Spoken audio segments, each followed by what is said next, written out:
প্রিয়জনের সাথে ঈদ উদযাপন শেষে ঢাকায় ফিরতে শুরু করেছে কর্মজীবী মানুষ। বুধবার থেকে ঢাকায় ফিরতে শুরু করেছে নগরবাসী। তবে বৃহস্পতিবার এ সংখ্যা কিছুটা বেশি। কোরবানির ঈদের ছুটি শেষে খুলেছে সরকারি বেসরকারি অফিস, আদালত, ব্যাংকসহ আর্থিক প্রতিষ্ঠানগুলো। ফলে কর্মস্থলে যোগ দিতে বিভিন্ন জেলা থেকে ঢাকায় ফিরে আসছেন মানুষ। কমলাপুর রেলওয়ে স্টেশনে সকাল থেকেই ছিল যাত্রীদের চাপ।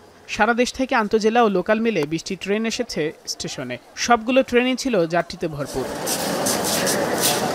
বাড়তি চাপ না থাকায় যাত্রীরা ফিরছেন নিরাপদে ও স্বস্তিতে। পরিবার পরিজনের সাথে ঈদ করতে পেরে খুশি সবাই। তারা বলছেন ঈদ যাত্রা ছিল নির্বিঘ্ন। যদিও আমার ভার্সিটি রবিবারে খোলা, তারপরেও একটু 2 দিন সময় নিয়ে চলে আসছি, যে হলে পড়াশোনার একটা ব্যাপার আছে। না, আলহামদুলিল্লাহ ভোগান্তি হয়নি, যেহেতু যদি ইন্টারসিটিতে আসতাম ভোগান্তি হতো।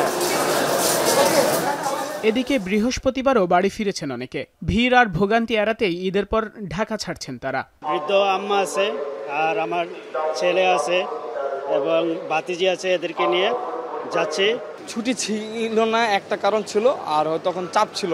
আর এখন যেহেতু টিকিট পাওয়া যাচ্ছে আর সবকিছু নিরিবিলি ফ্রি, মানে মোটামুটি তো আছে, তখন এত ভিড়ের মধ্যে তার যাওয়া সম্ভব না। অনেক ভিড়ের কারণে বাচ্চা কাচ্চা নিয়ে যেতে পারি না। এখন একটু ভিড় কমছে, এই কারণে একটু বাসায় যাচ্ছি সবার সঙ্গে দেখা করার জন্য।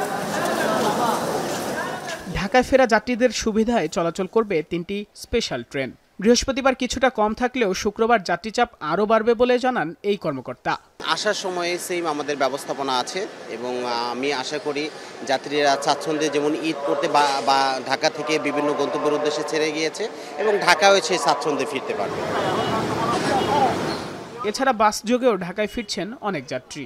ফিরতি ঈদ যাত্রা শুরু হলেও ঢাকামুখী মানুষের ঢল তেমনভাবে শুরু হয়নি বলে জানিয়েছেন পরিবহন চালকরা। আগামী কয়েকদিনে চাপ বাড়বে বলে প্রত্যাশা তাদের।